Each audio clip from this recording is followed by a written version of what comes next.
Hi and welcome to Money Talks. I'm here with Edmund Ching. Thank you so much for joining us again. My pleasure, Bauke. And today we're going to talk a bit about housing stocks. And I have to start, if we look at the news, it's everywhere, the EU referendum coming up in June. This is really affecting markets, but why is the idea of a Brexit hurting the housing stock so much? I mean, you're right, it's a bit of an odd thing because you would say housing stocks are based in the UK, are domestic and therefore should have nothing to do with, the currency. But in actual fact, there is a link because London investment in property has been driven a lot by foreign investors, as we know, and what we have seen and has been reported by estate agents such as Foxtons is that foreign investors are becoming less keen on London. And that, I think, has percolated through to the housing stocks and has hit them rather hard, which is why if you look at UK house builders today, since the beginning of the year, they've actually lost 12%, even though the FTSE is only down 1%. So they've underperformed by quite a lot for that reason. If we talk about Foxtons, obviously they've reported this week, they also mentioned the fact that these high prices are weighing down demand. Do you think that will be a big threat to the housing stocks? I think it's a temporary issue. I think ultimately, if we look at London and the South East, yes, prices are high, but they're high for a reason. They're high because demand is so high. So the real question is demand going to fall sustainably? And I don't really see that because the UK economy is still running along fairly well. I don't think foreign investor demand is going to collapse completely. There's just a temporary issue around Brexit, which will be resolved by the end of June. So ultimately, I don't think this is a big issue.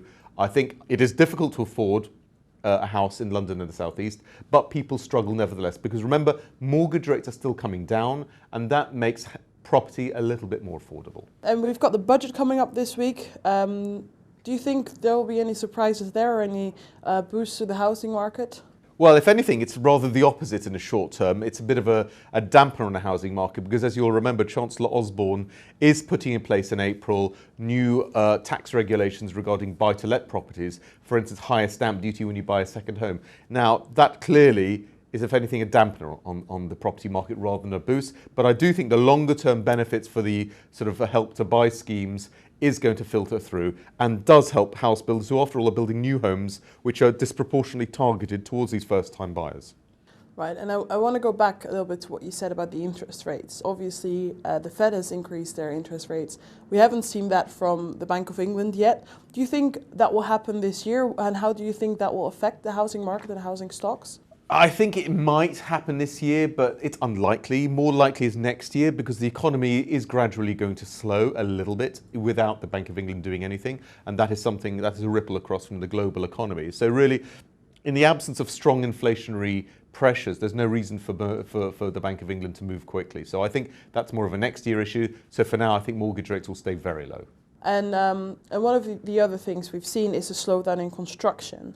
But do you think this will hurt housing prices, or how do you think that will affect the market?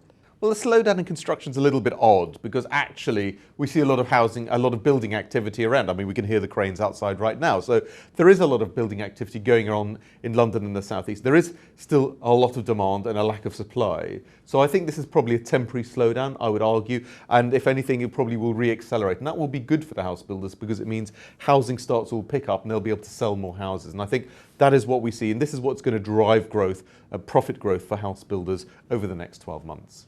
You're very positive about housing stocks as well. Can you tell us a bit more why you're so bullish on them and why it's such a good buy? Well, I focus on three in the article: Berkeley Group, Barratt Developments and Bellway. And the reason I like all three of them is because all three of them are, firstly, very cheap in terms of PE ratio. They deliver very good income in terms of dividend yield.